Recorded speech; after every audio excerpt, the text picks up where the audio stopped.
नमस्कार दोस्तों, जय हिंद, जय भारत। मैं हूँ CL Saini, CDRK Saini BEd classes YouTube channel पर आप सभी का हार्दिक स्वागत है, अभिनंदन है। देखिए, हम अध्ययन कर रहे हैं ज्ञान एवं पाठ्यक्रम। ज्ञान एवं पाठ्यक्रम पेपर के अंतर्गत आज की लाइव क्लास में हम ज्ञान के पहलुओं के स्रोत कि ज्ञान के पहलुओं के स्रोत कौन कौन से हैं। इससे पहले की क्लास में हमने ज्ञान के पहलू क्या होते हैं इनके बारे में अध्ययन किया था। आपका उस वीडियो पर अच्छा रेस्पॉन्स मिला था। तो यहाँ पर देखिए, ज्ञान के पहलू कौन कौन से हैं इनके बारे में चर्चा करते हैं। और यदि आप हमारे YouTube चैनल पर पहली बार आए हैं तो हमारे YouTube चैनल को सब्सक्राइब करें और पास ही बने बेल आइकन के बटन को जरूर दबा देवे, जिससे हमारे द्वारा जब भी कोई वीडियो अपलोड किया जाता है या लाइव क्लास चलाई जाती है तो उनके नोटिफिकेशन आपको मिल सके और आप अच्छा अधिगम करते हुए अच्छे क्रेडिट आपको प्राप्त हो। देखिए, जो ज्ञान के पहलुओं के स्रोत हैं ये आपकी परीक्षा की दृष्टि से अति महत्वपूर्ण टॉपिक है। देखिए, जो ज्ञान के पहलू है, ज्ञान के 4 पहलू बताए गए हैं। पहला है स्थानीय और सार्वभौमिक, जिसे लोकल एंड यूनिवर्सल के नाम से जाना जाता है। दूसरा है ठोस और सार। इसी तरह थर्ड नंबर का है व्यवहारिक और सैद्धांतिक, प्रैक्टिकल एंड थ्योरिकल नॉलेज। इसी तरह देखिए, जो चौथे नंबर का स्रोत है प्रासंगिक और शाब्दिक। देखिए, इस तरह ये 4 प्रकार के ज्ञान के पहलुओं के स्रोत हैं। इनका हम एक एक करके अलग अलग आपसे चर्चा करेंगे, आपको समझाएंगे। तो आप सब क्लास के अंत तक बने रहेंगे तो आपको ये अच्छी तरह समझ में आएगा। तो सबसे पहले हम स्थानीय और सार्वभौमिक इस ज्ञान के पहलू के बारे में चर्चा करते हैं कि स्थानीय और सार्वभौमिक पहलू क्या होता है। स्थानीय और सार्वभौमिक ज्ञान के अंतर्गत स्थानीय इतिहास की विशेषज्ञता, इलाके में रहने वाले लोगों की समस्याएं, विकास के लिए उपलब्ध संसाधन, सामाजिक आर्थिक डेटा और इसी तरह के विशेष क्षेत्रों के बुद्धिमान और दीर्घकालिक निवासियों के लिए अच्छी तरह से जाना और समझा जाता है। देखिए, जो स्थानीय और सार्वभौमिक जो ज्ञान का पहलू है इसके अंतर्गत हम क्या करते हैं, जो स्थानीय लोग होते हैं, स्थानीय इतिहास होता है, उससे संबंधित संसाधनों के माध्यम से ज्ञान की प्राप्ति करते हैं, उनके बारे में जानते हैं, समझते हैं। और उस स्थानीय क्षेत्र से संबंधित कोई भी विद्वान है या अच्छा शिक्षक है, उनके बारे में भी हम अच्छी तरह ज्ञान की प्राप्ति करते हैं। तो ये होता है स्थानीय और सार्वभौमिक ज्ञान का पहलू। देखिए, सार्वभौमिक से तात्पर्य यहाँ पर जो स्थानीय क्षेत्र है, इस स्थानीय क्षेत्र में जो भी घटनाएं होती है, जो भी व्यक्ति है, जो भी इतिहास है, उन सब के बारे में हम ज्ञान की प्राप्ति करते हैं। देखिए, हमने जब सार्वभौमिक ज्ञान के बारे में आपको बताया था तो उस समय भी हमने यही चर्चा की थी कि जो इस संसार में प्रकृति प्रदत्त और मानव निर्मित जो भी वस्तुएं हैं, संसाधन है, इतिहास है, घटनाएं हैं, उन सब के बारे में जब हम ज्ञान की प्राप्ति करते हैं तो वह सार्वभौमिक ज्ञान होता है। तो यहाँ पर स्थानीय क्षेत्र से संबंधित पूरा ज्ञान जो हम प्राप्त करते हैं, आप सब प्राप्त करते हैं, वो स्थानीय और सार्वभौमिक ज्ञान कहलाता है और ये ज्ञान का स्रोत माना जाता है। इसी तरह देखिए, ऐसे विशेषज्ञ जो कुर्सी के दार्शनिक और दुनिया भर में घूमने वाले बुद्धिजीवी शामिल है। जो अंतरराष्ट्रीय मामलों में अच्छी तरह से वाकिफ हैं, लेकिन जमीनी हकीकत के बारे में कोई अनुभव नहीं होता। देखिए यहाँ पर जो स्थानीय और सार्वभौमिक ज्ञान का जो पहलू का जो स्रोत है, उस पर यहाँ पर जो हमारे दार्शनिक हैं या बुद्धिजीवी लोग हैं, जो संसार में घूमते तो हैं, लेकिन उसे जमीनी हकीकत का मालूम नहीं होता। यानी कि ये कटाक्ष किया गया है कि स्थानीय और सार्वभौमिक ज्ञान के अंतर्गत क्या किया जाता है, स्थानीय जमीनी हकीकत से जुड़ा जाता है, स्थानीय क्षेत्र से जुड़ा जाता है। जो व्यक्ति जमीनी हकीकत यानी स्थानीय क्षेत्र से नहीं जुड़ता, उसे स्थानीय और सार्वभौमिक ज्ञान का मालूम नहीं होता। चाहे बड़े बड़े दार्शनिक हो या विद्वान हो, उन्हें अपने क्षेत्र से जुड़ना होता है। मान लीजिए अभी मैं हूं, जिस क्षेत्र में रहता हूं उससे संबंधित इतिहास, घटनाएं, विद्वान आदि के बारे में मुझे मालूम है, तो मैं स्थानीय क्षेत्र का निवासी हूं। इसी तरह आप जिस क्षेत्र में रहते हैं उस क्षेत्र से संबंधित इतिहास, घटनाएं या व्यक्तियों या विद्वानों के बारे में आप सब जानते होंगे।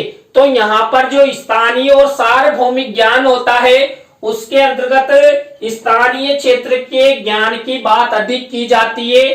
सामाजिक विज्ञान के अध्ययन से इतिहास, संस्कृति, आर्थिक स्थिति, भूगोल और स्थानीय और अंतरराष्ट्रीय समस्याओं के बारे में जानने में मदद मिलती है। देखिए, जब हम ज्ञान के पहलुओं के स्रोतों के अंतर्गत स्थानीय और सार्वभौमिक ज्ञान के बारे में पता करते हैं, तो हमें इतिहास के बारे में पता लगता है। किससे संबंधित? स्थानीय क्षेत्र से संबंधित, संस्कृति से संबंधित हमें ज्ञान मिलता है। आर्थिक स्थिति के बारे में पता लगता है। स्थानीय क्षेत्र का भूगोल कैसा है, स्थानीय और अंतरराष्ट्रीय समस्याएं यानी स्थानीय जो क्षेत्र है उसकी राष्ट्रीय और अंतरराष्ट्रीय समस्याएं कौन कौन सी है, इन सब के बारे में स्थानीय क्षेत्र के निवासियों को अच्छी तरह पता होता है। तो यहाँ पर जो स्थानीय और सार्वभौमिक ज्ञान है, ये प्रत्येक स्थानीय क्षेत्र के व्यक्ति के लिए अति महत्वपूर्ण है और अति आवश्यक है। उसे यह जरूर मालूम होना चाहिए। देखिए, एक उदाहरण बताता हूं मैं। आपने कई बार देखा होगा, कई व्यक्ति आपसे पूछ लेते हैं कि आपका गोत्र कौन सा है। तो कई बार खुद को अपना गोत्र पता नहीं होता। तो यहां पर जब व्यक्ति उस परिवार में रहता है, उसे अपने गोत्र के बारे में पता नहीं है, तो उसे क्या ज्ञान होगा। और जो व्यक्ति अपने परिवार में रहता है और उसे अपने गोत्र, अपने परिवारजनों के नाम यानी अगली पीढ़ी तक के तो याद होता है, तो माना जाता वास्तव में परिवारजनों के साथ जुड़ा हुआ है। तो यहाँ पर भी यही है कि जो स्थानीय व्यक्ति होता है, जमीनी हकीकत से जुड़ा रहता है, उसे स्थानीय वस्तुओं के बारे में, स्थानीय इतिहास के बारे में, भूगोल के बारे में, आर्थिक स्थिति के बारे में, विद्वानों के बारे में सब कुछ मालूम होता है। तो यहाँ पर स्थानीय और सार्वभौमिक ज्ञान के बारे में अधिक प्रभावी रूप से प्रत्येक व्यक्ति को मालूम होना चाहिए, जिससे स्थानीय क्षेत्र के ज्ञान का प्रचार प्रसार हो और स्थानीय क्षेत्र का ज्ञान राष्ट्रीय और अंतरराष्ट्रीय स्तर पर महत्वपूर्ण साबित हो। इसी तरह जो ज्ञान के पहलू हैं, उन ज्ञान के पहलुओं में दूसरा पहलू देखिए, ठोस और सार रूप का जो ज्ञान प्रत्येक व्यक्ति को मिलता है, उसके बारे में यहाँ पर हम चर्चा करेंगे कि ठोस और सार रूप में ये ज्ञान का जो पहलू है, ये व्यक्तियों के लिए किस प्रकार उपयोगी है। ठोस और सार ज्ञान किसे कहते हैं? ठोस और सार ज्ञान उन चीजों के बारे में ज्ञान है जो वास्तव में अभी मौजूद हैं, वर्तमान में मौजूद है या पहले मौजूद था, और तथ्यात्मक रूप से सही पाया गया है। यानी कि ठोस और ज्ञान को हम वह मान सकते हैं जो अभी वर्तमान में मौजूद है और वो भूतकाल में भी था, और उस ज्ञान के बारे में तथ्य मौजूद होते हैं। जैसे मान लीजिए हमें कोई शिलालेख मिलता है, तो शिलालेख वर्तमान में हमें दिखाई दिया और वो भूतकाल से संबंधित है। तो यहाँ पर ठोस और सार ज्ञान के द्वारा प्रत्येक जो वर्तमान और भूतकाल में होने वाली घटनाओं या संसाधनों के बारे में तथ्यात्मक रूप से तथ्य होना चाहिए कि वास्तव में वो सत्य हैं, हमने देखा है। तो तथ्यात्मक रूप से यहाँ पर ठोस और सार ज्ञान का प्रत्यक्षीकरण होना चाहिए। तो यहाँ पर ठोस और सार ज्ञान उसे ही कहेंगे जो वर्तमान में मौजूद है, भूतकाल में भी था और जिसके बारे में तथ्य प्रस्तुत किए जा सके, हेर फेर किया जा सकता है, संशोधित किया जा सकता है और दोहराया जा सकता है। वे किसी न किसी रूप में मौजूद होते हैं और एक या एक से अधिक इंद्रियों के लिए सुलभ होते हैं। देखिए, हम किसी भी प्रकार का कोई ज्ञान के बारे में पता करते हैं तो हम अपनी इंद्रियों के माध्यम से पता करते हैं। कुल मिलाकर जो ठोस और सार ज्ञान है उसका पता हम अपनी इंद्रियों के माध्यम से प्रत्यक्ष रूप से यथार्थवादी दृष्टिकोण के द्वारा छूकर, स्पर्श करके, इंद्रियों के प्रत्यक्षीकरण द्वारा देखते हैं। तो वो होता है ठोस और सार ज्ञान। और ठोस और सार ज्ञान जीवन के लिए भी बहुत उपयोगी है, क्योंकि ये तथ्यों पर आधारित होता है और तथ्यों पर आधारित जो ज्ञान होता है वो सत्य होता है और सत्य ज्ञान प्रत्येक मानव के जीवन को सार्थक बनाता है, सफलता के उच्च शिखर की ओर ले जाता है। आपने कक्ष में एक शिक्षक को अध्यापन करते हुए देखा है। देखिए, अध्यापक हमेशा किसी तथ्यात्मक विषय वस्तु के आधार पर, तथ्यात्मक सूचनाओं के आधार पर छात्रों को शिक्षण करवाता है। शिक्षक जहां तक संभावना हो सके असत्य कथनों को नहीं बोलता है। क्यों? क्योंकि यदि वो असत्य कथनों का प्रस्तुतिकरण कक्ष में छात्रों के सामने करेगा तो छात्र भी असत्य कथन ग्रहण करेंगे जो उनके फ्यूचर के लिए नुकसानदायक होंगे। तो यहाँ पर ठोस और सार ज्ञान प्रत्येक वैश्विक मानव के लिए बहुत ही आवश्यक है। ठोस और सार ज्ञान स्थानों, चीजों, वस्तुओं, हथियारों, जहाजों और इसी तरह की चीजों के नाम और विवरण है। देखिए, मान लीजिए ये पेन है, इस पेन के बारे में ठोस और सार ज्ञान अभी वर्तमान में हम प्रत्यक्ष रूप से देख रहे हैं कि वर्तमान में ये पेन मौजूद है।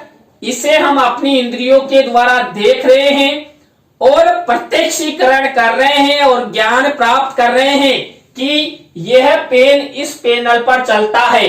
तो यहाँ पर ये ठोस और सार ज्ञान है। तो ठोस और जो सार ज्ञान होता है ये प्रत्येक स्थान, मान लीजिए गांव का नाम है, किसी पर्यटन स्थल का नाम है जिसे हम जाकर देख सकते हैं, तथ्य देख सकते हैं। तो यहाँ पर ठोस और सार ज्ञान स्थानों, किसी भी वस्तुओं, संसाधनों में और हथियारों में, जैसे बंदूक है तो बंदूक हमें दिखाई देती है, उसे हम छूकर देख सकते हैं और प्रत्यक्षीकरण चलाकर भी देख सकते हैं। तो यहाँ पर ठोस और सार ज्ञान मौजूद रहता है जिसे हम देख सकते हैं, छू सकते हैं और ज्ञान प्राप्त करते हुए अपने जीवन को सार्थक बना सकते हैं। उपरोक्त के विपरीत कुछ प्राचीन दस्तावेजों में इसकी भाषा, सामग्री, लिपियों और प्रतीकों का उपयोग हमें ज्ञात नहीं हो सकता, क्योंकि उन्हें केवल तर्क और शोध के माध्यम से समझा जाना है।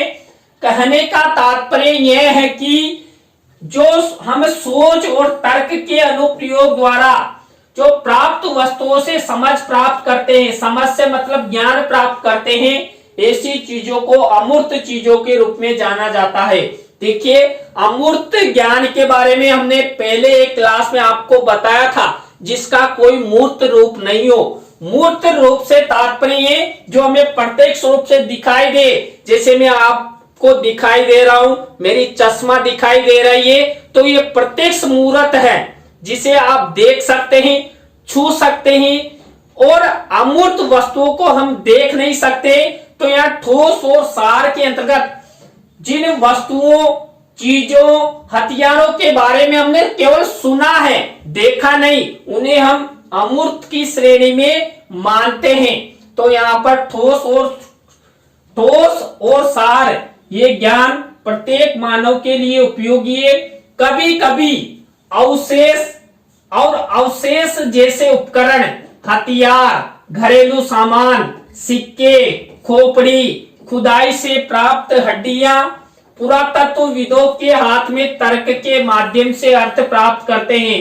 देखिए, कई बार खुदाई में हमें जो ये उपकरण मिलते हैं, हथियार मिलते हैं, सिक्के मिलते हैं, खोपड़ियां मिलती है, उनके आधार पर जो पुरातत्व विद्वान है ये बताते हैं कि 10,000 साल पुरानी खोपड़ी है। तो ये देखा नहीं, तो इसे क्या मानेंगे? अमूर्त। यानी ठोस और सार ज्ञान उसे ही कह सकते हैं जो वर्तमान में हमें दिखाई देता है, भूतकाल में भी है, और तथ्यों के आधार पर उसे हम जाना पहचाना जा सकता है, जैसे ये पेन। लेकिन पुरातत्व विद्वान बताते 10,000 साल पुराना। अरे भाई, 10,000 साल पुरानी उम्र तो उस पुरातत्व विद्वान की नहीं है, लेकिन कुछ तथ्यों के आधार पर वो बता देते हैं, लेकिन उसे हम 100% सत्य नहीं मान सकते। ऐसी चीजें जो हमारे संवेदी अनुभवों से नहीं, बल्कि सोच और तर्क से अर्थ प्राप्त करती है, अमूर्त चीजें कहलाती है। देखिए, अभी मैंने बताया जिनका कोई मूर्त रूप नहीं है, केवल अर्थ, सोच और तर्क के द्वारा जो हम ज्ञान प्राप्त करते हैं उसे अमूर्त ज्ञान की श्रेणी में रखा जाता है।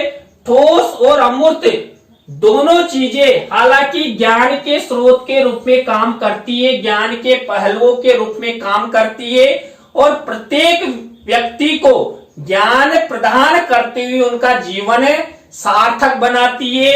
और यही ज्ञान पीढ़ी दर पीढ़ी आगे चलता रहता है। हमारे लिए अमूर्त स्रोतों के माध्यम से ज्ञान प्राप्त करना थोड़ा मुश्किल है। इसके लिए विशेष प्रशिक्षण और पिछले अनुभव की आवश्यकता होती है। देखिए, यहाँ पर हमने पुरातत्व विद्वानों की बात की, जो हड्डियां, खोपड़ियां, हथियार, वस्तुएं, सिक्के मिलते हैं, उनके बारे में जानने, पहचानने और ज्ञान प्राप्ति के लिए हम सब में क्या होना चाहिए? विशेष प्रशिक्षण होना चाहिए। तब जाकर हम ये कह सकते हैं कि ये हड्डी या खोपड़ी 10,000 साल पुरानी है। तो इसलिए ठोस और ज्ञान को हम केवल मूर्त रूप में ही देख सकते हैं, क्योंकि हम लोगों में इतना ज्ञान नहीं है, हम इतने पुरातत्व विद्वान नहीं है, हमने विशेष प्रशिक्षण प्राप्त नहीं किया है। तो यहाँ पर ये ठोस और सार के बारे में हमने अध्ययन किया। इसी तरह देखिए, ज्ञान के पहलू का जो 3rd नंबर का स्रोत है, व्यवहारिक और सैद्धांतिक ज्ञान। देखिए, हम सैद्धांतिक और व्यवहारिक ज्ञान अपने जीवन में अधिक अपनाते हैं, और व्यवहारिक और सैद्धांतिक ज्ञान के द्वारा ही हम अपना जीवन सफल करते हैं। और छात्र जीवन में तो यह ज्ञान बहुत ही उपयोगी होता है। व्यवहारिक और सैद्धांतिक ज्ञान के बीच अंतर करने का एक सहज तरीका यह है कि उद्देश्यों को इस रूप में वर्गीकृत किया जा सकता है कि क्या जाना जाता है और क्या अनुमान लगाया जाता है। देखिए, इन दोनों में यदि हमें अंतर करना हो तो उद्देश्यों के रूप में हमें क्या करना होगा कि क्या क्या जाना जाता है और क्या अनुमान लगाया जाता है, इसके बारे में हमें अध्ययन करना होगा। उदाहरण के लिए, जैसे स्थान ए से स्थान बी तक सबसे छोटा रास्ता लेना, या संपत्ति का पंजीकरण कराना या व्यवहारिक मामलों से संबंधित है। कौन सा? जो व्यवहारिक और सैद्धांतिक ज्ञान है, यानी कि ए और बी के बीच में जो रास्ता है वो छोटा है बड़ा है उसके बारे में जानना, संपत्ति का पंजीकरण कराना, ये सब उदाहरण है किसके? व्यवहारिक और सैद्धांतिक ज्ञान के। संपूर्ण निषेध, सामाजिक असंतुलन को दूर करना, भ्रष्टाचार और कालाबाजारी का उन्मूलन करना, लोगों के कमजोर वर्गों को सब्सिडी और मुफ्त में बांटना जैसे सैद्धांतिक प्रस्ताव है जो केवल वैचारिक स्तर पर है। जो व्यवहारिक और सैद्धांतिक ज्ञान होता है, इस व्यवहारिक और सिद्धांतिक ज्ञान के अंतर्गत हम किसी भी रास्ते के बारे में जानते हैं, संपत्ति के पंजीकरण के बारे में जानते हैं, या समाज में किस तरह का संतुलन असंतुलन बन रहा है उसके बारे में ज्ञान प्राप्त करते हैं, समाज में प्रचलित जो भ्रष्टाचार है, कालाबाजारी है, उन सब के बारे में जानते हैं, और समाज में जो हमारा कमजोर वर्ग है उस कमजोर वर्ग को सब्सिडी प्रदान करना या मुफ्त में भोजन या सामग्री बांटना, इन सब के बारे में व्यवहारिक और सैद्धांतिक ज्ञान काम करता है। हम अपने व्यवहार के द्वारा, हम अपनी बुद्धि के द्वारा इस संसार में वस्तुओं के बारे में जानते हैं, व्यक्तियों के बारे में जानते हैं, सामाजिक समस्याओं के बारे में जानते हैं।